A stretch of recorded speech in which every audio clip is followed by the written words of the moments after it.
Muy buenas tardes, son las 4 de la tarde y es jueves. Y una vez más se abre esta bar, biblioteca, ágora del pensamiento moderno. Y hoy tendemos la alfombra roja, ya que estamos en época para recibir a Jorge Castañeda Goodman. Jorge, bienvenido. Qué bueno que llegaste.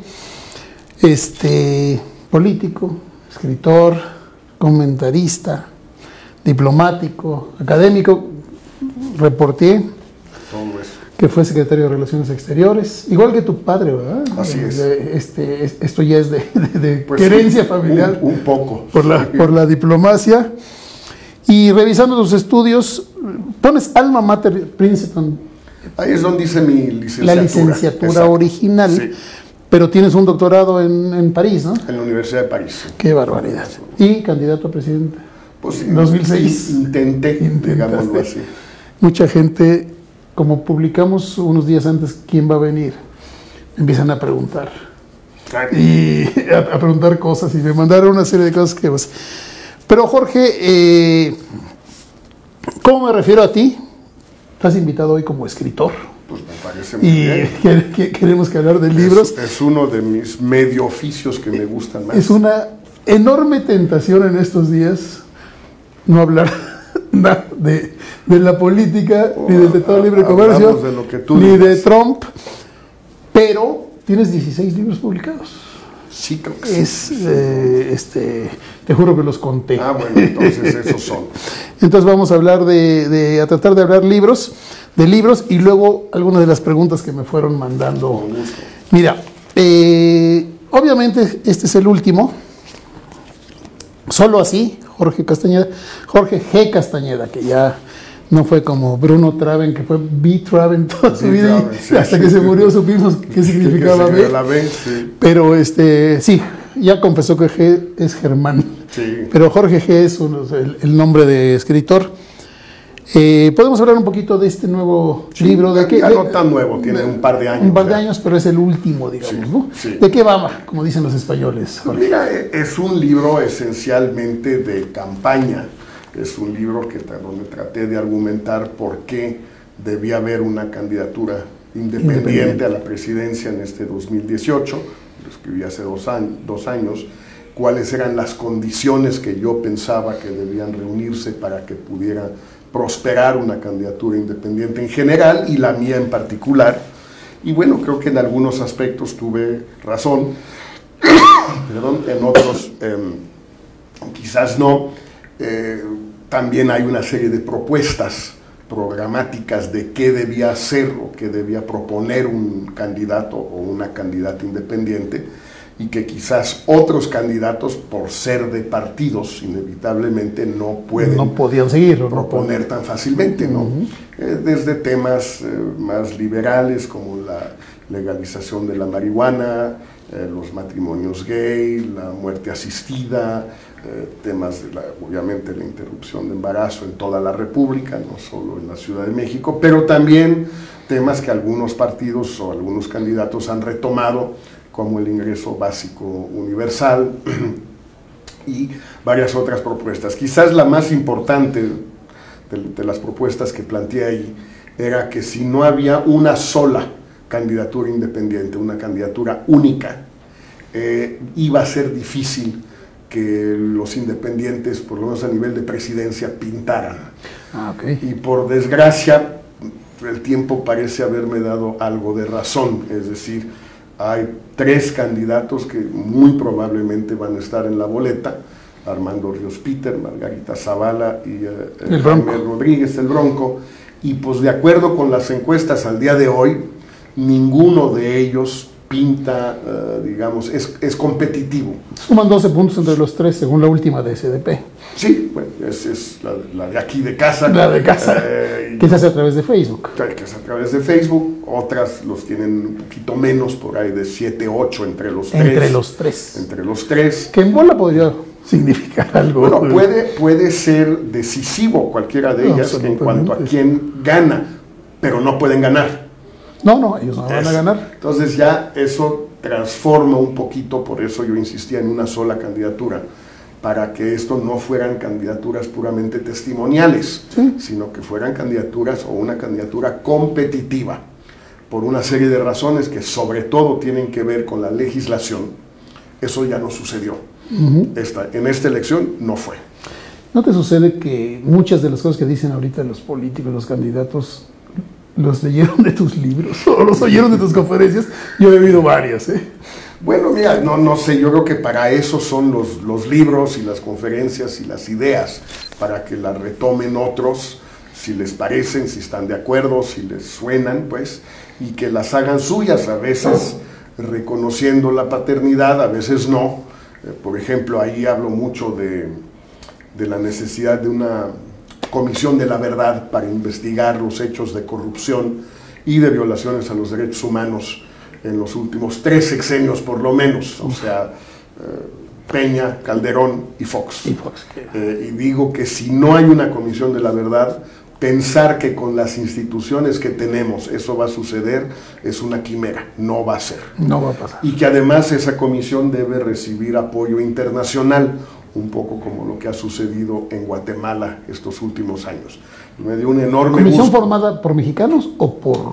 Bueno, puede ser, la idea que yo planteo aquí, y eso es algo que se tiene que discutir, es que debe ser una comisión formada por mexicanos, pero con cooperación internacional, de la ONU, de la OEA, de la OCDE, donde el ejercicio de la acción penal lo tengan solo los mexicanos, a través del MP, es como está estructurada la ley en este país, pero que el acceso, por ejemplo, a cuentas bancarias fuera de México, a cuentas de inversiones, a registros públicos de la propiedad, pues se haga con apoyo internacional, porque si no lo hay, no vas a encontrar lo que estás buscando. Pues me dio mucho gusto ver cómo Ricardo Anaya, candidato del Frente, retomó esta propuesta, no necesariamente porque la hice yo, mucha gente la ha hecho, no es una originalidad mía, pero el hecho es que hay una gran coincidencia entre esto que propuse yo hace más de 2 años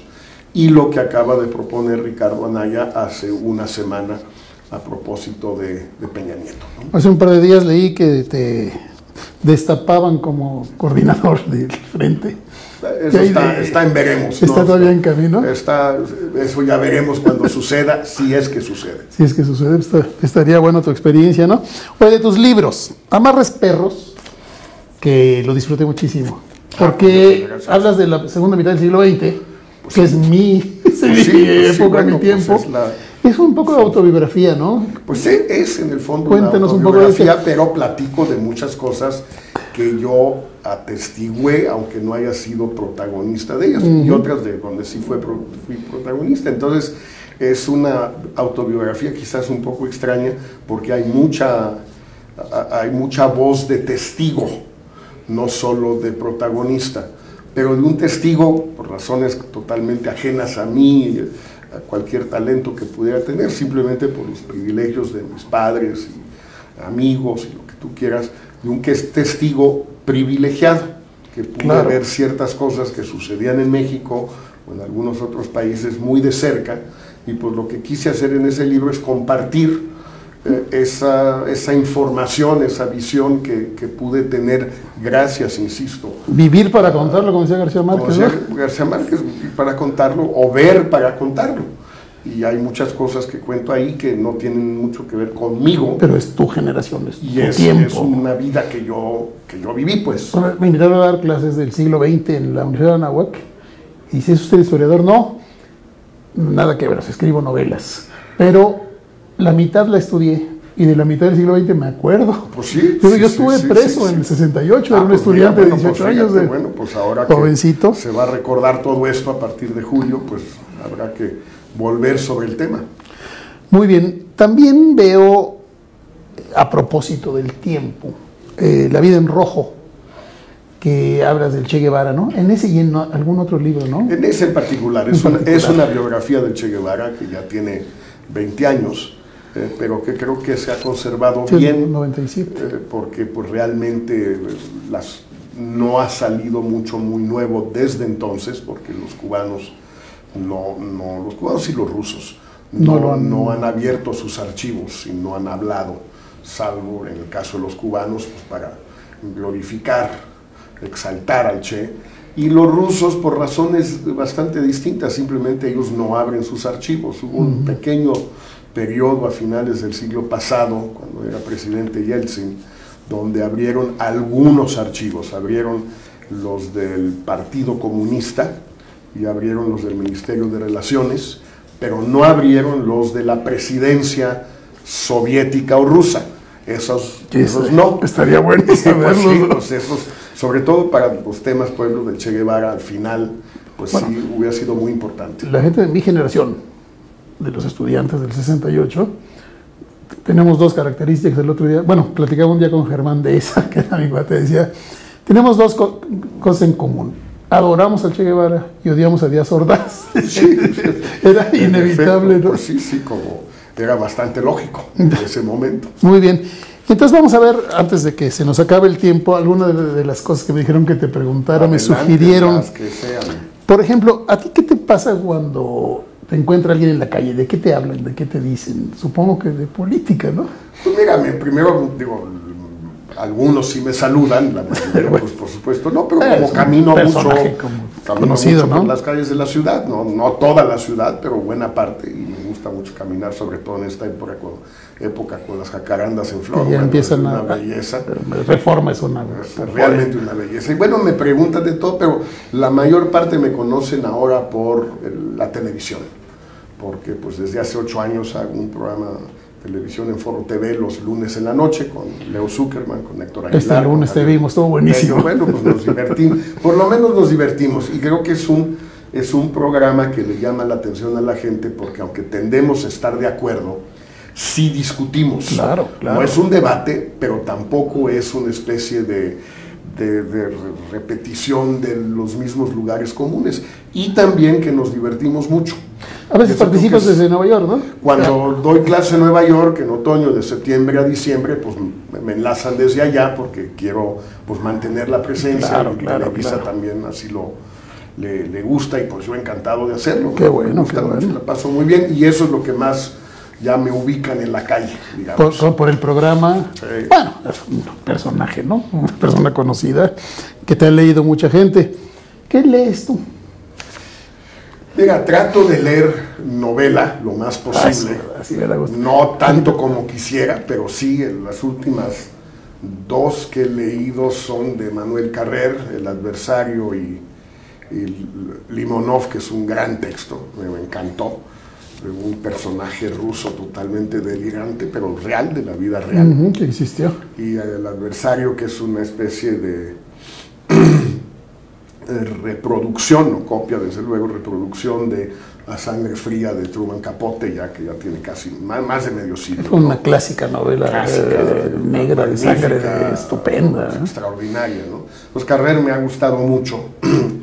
He estado leyendo también algunas cosas. Siempre trato de leer los últimos libros de John le Carré porque son muy ligeros, pero son muy divertidos. Leí el último, que es una especie de regreso a su primera novela de los años 60, El espía que vino del frío.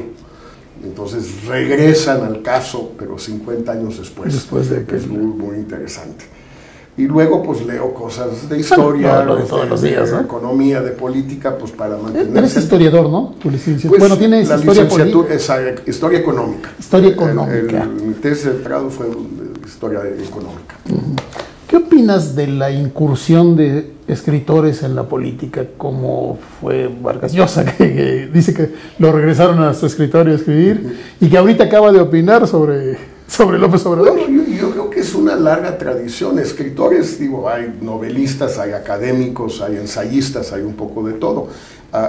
Yo siempre he sido partidario de esta tesis un poco afrancesada, si quieres, del compromiso, del intelectual comprometido, el que se mete en política, tiene posiciones políticas, las defiende, participa en batallas políticas, abraza causas políticas, son sociales, tú quieras. Me parece, pues yo tengo esa formación francesa que pues ya no se me quita. Eso es como una enfermedad. En Francia se quedan para siempre, ¿no? Se queda. Y me parece que está bien. Yo creo que a mí me gustaría que en México hubiera más de eso, no menos. Porque si tienes una especie de puerta giratoria, pues vas a tener escritores, intelectuales, gente de pensamiento que entran a la política y al gobierno y luego salen y luego vuelven a entrar y luego salen.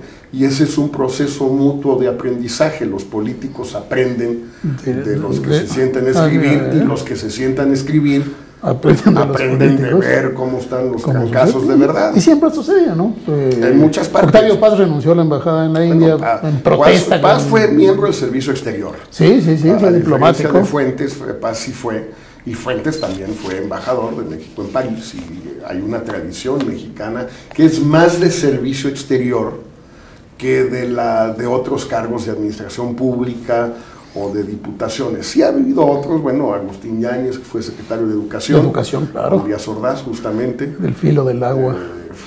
Y ha habido algunos más, pero no muchos, ¿eh? No hay una, salvo el servicio exterior, no hay una gran tradición en México. La vocación natural de un escritor es crítica hacia el gobierno por principio, ¿no? Sí. Por principio, al gobierno por lo menos de su país. Vargas Llosa, los gobiernos de todos los demás países. Ese se va metiendo. Oye, aquí me pregunta una joven, aparte muy guapa, que puse la nota que estaba muy guapa, que si todavía quiere ser presidente. Pues mira, de querer sí, pero yo creo que por los años pasaron y ya hay cosas que muy buena edad, no sucedieron. Pues sí, pero va a cumplir ya 65. ¿Cuántos tiene AMLO? AMLO tiene casi exactamente es de tu vuelo. Tenemos la misma, somos de la misma rodada. ¿Te llevas bien con él o no te Cuando me lo encuentro nos saludamos cordialmente. Amablemente. Lo conozco desde 1988 y obviamente tengo muchas discrepancias con él en materia de sus propuestas, de su diagnóstico y también de la gente con la que se rodea. Sí, bueno, ahorita ha cometido algunos errorcitos, pues como el Chapito y otros medio graves, ¿no? Entonces, ¿qué vas a hacer? ¿Qué quieres hacer? ¿Cómo te imaginas en el futuro, en la política, escribiendo? Mira, cerca de la política siempre, porque es un tema que me apasiona. Creo que se vienen años muy complicados para México. Para empezar, por Estados Unidos. Eso. Trump va a estar con el que gane, da lo mismo. Así, el que sea presidente le va a tocar lidiar con Trump por lo menos un año más. Ojalá no sea más. Y a lo mejor 5. Mejor 5, sí. O más, incluso 7. Entonces, pues eso va a ser muy difícil, pase lo que pase. Tengo toda la impresión, prometimos hablar de política, que Trump es más hablador que... Digo, ahí va el Tratado de Libre Comercio razonable. Ahí estaba hablando Guajardo de que están teniendo buen resultado, están negociando. Están negociando, pero lo ideal hubiera sido no negociar. Son amenazas. Son amenazas y hay hechos reales. O sea, las detenciones de paisanos en Estados Unidos, las deportaciones son hechos reales, no es pura palabrería, pues. Los aranceles que ahorita no le puso a México y a Canadá, pero sí a muchos otros países, y con la amenaza de hacernos nosotros, pues no son palabras, son hechos muy concretos. Lo mismo con... Nos perdonó el acero, ¿no? Y el aluminio. Bueno, dijo... Por ahora. Sí.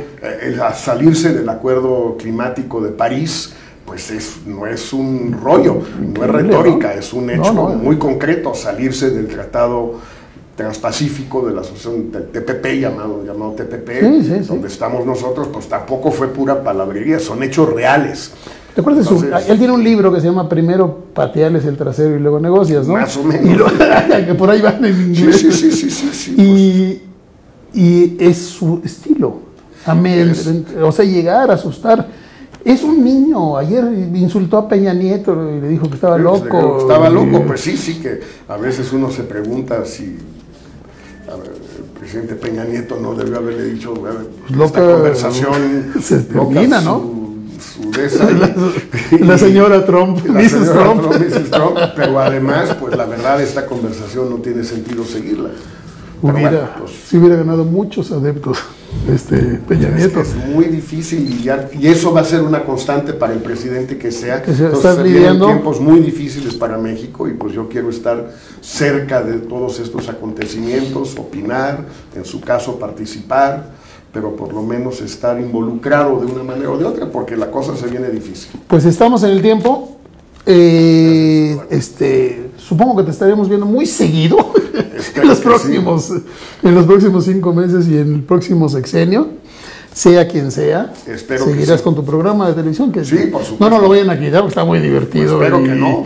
No solo muy divertido, yo escribo columnas y hacemos videocolumnas que graban nuestros, Ajá. como Marta, que es la productora del programa, pero también graba sus videocolumnas todos los días. Y nos alimentamos pues, de las personas que escriben como pues qué ustedes, bueno, de y los que además los hablan. felicito por el éxito de SDP, que Parece no es que poca vamos, cosa. traemos un rating asombroso Sí, de sí, algo que sí, no existía antes. No, pues Hemos llegado a 8,5 millones de usuarios únicos. Lo sé y los felicito por eso. Muchas gracias, Jorge, bienvenido, salud. Salud. No se te olvide que estamos en el bar. Claro, y que Marta te compró un vino muy bueno veo, porque dijo sí. que era. Salud, señores, nos vemos el Gracias. próximo jueves por aquí. Gracias, Jorge, gracias, muchachos.